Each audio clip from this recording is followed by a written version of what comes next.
Bien, maintenant que la colorisation est terminée, nous allons créer l'ombre du personnage. La lumière étant ici, l'ombre projetée se trouve derrière le personnage. Donc nous allons recréer cette ombre sur cette image. Je prends tous les calques qui se situent, enfin tous les calques colorés. Je sélectionne en appuyant sur Shift. D'accord, je prends le premier et le dernier et je vais dans calque. Fusionner les calques. Pomme. Les calques sont fusionnés en un seul,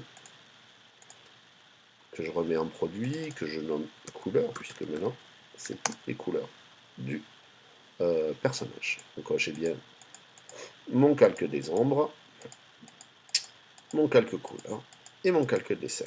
Et vous voyez bien que quand je désactive le dessin, j'ai uniquement les couleurs présentes dans mon dessin. C'est ce calque-là qui va m'être utile. Je prends ma baguette magique, petite baguette magique, et je vais sélectionner la zone transparente tout autour de mon calque.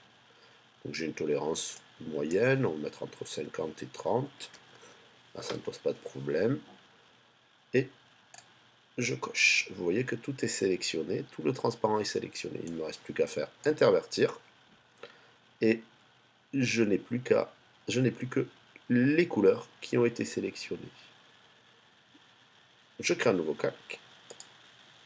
Et ce calque, que je vais mettre tout en haut, je vais le remplir en noir. Et ça sera la base de mon ombre. Vous voyez que si je désactive, on voit bien que le pochoir, la sélection, qui est semblable à un pochoir, est toujours actif.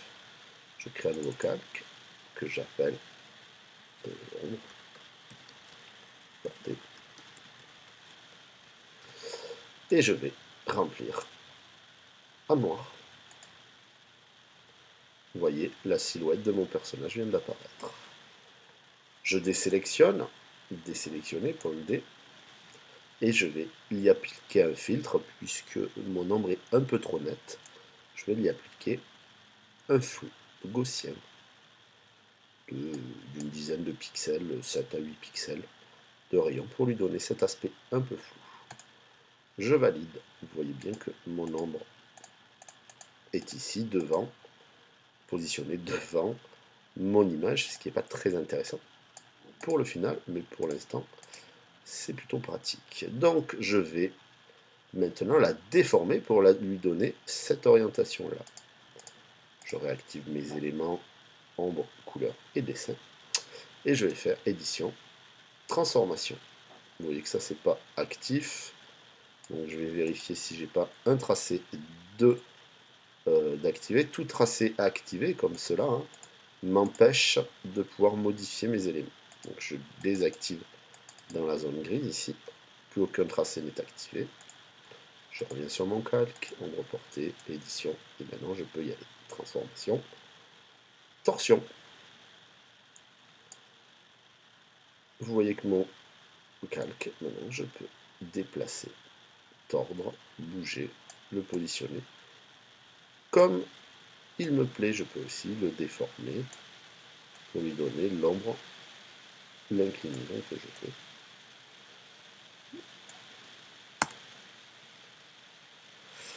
Mon ombre est dessus, elle est positionnée, je peux très bien la mettre tout en dessous pour faire passer, mais vous voyez que rien ne se passe, ce qui est normal puisque tous mes autres éléments sont en produit ou en incrustation. Donc l'ombre, si je la mets dessous, elle disparaît puisque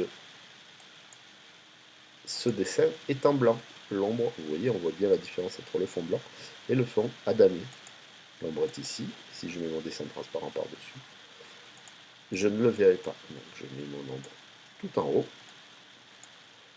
Et il ne me reste plus qu'à prendre ma gomme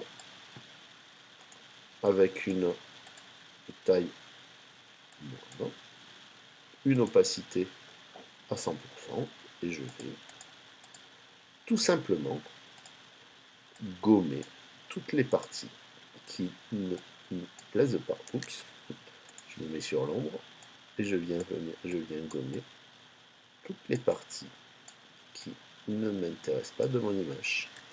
Donc je vais passer mon ombre à 50% pour voir où est positionné mes dessins et je viens proprement gommer les éléments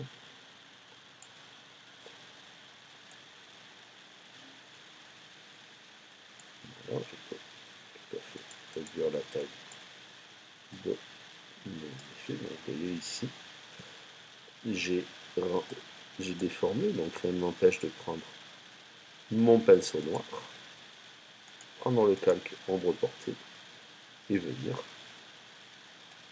remettre de la matière aux endroits où ma gomme a touché l'élément. Voilà.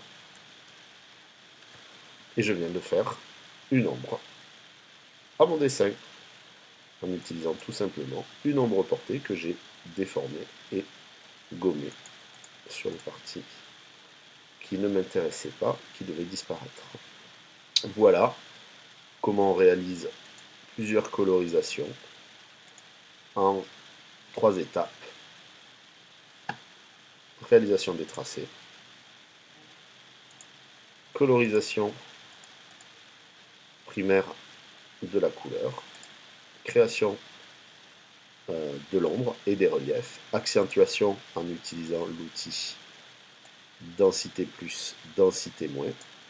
Les couleurs de base sont créées grâce à l'outil dégradé et ensuite grâce aux ombres portées en utilisant l'option transformation manuelle, torsion, je vais pouvoir positionner une ombre portée, transformation manuelle, torsion, pour déformer mon ombre en y appliquant un flou gaussien. Vous pouvez maintenant réaliser vos propres personnages de bande dessinée avec des ombres et des reliefs.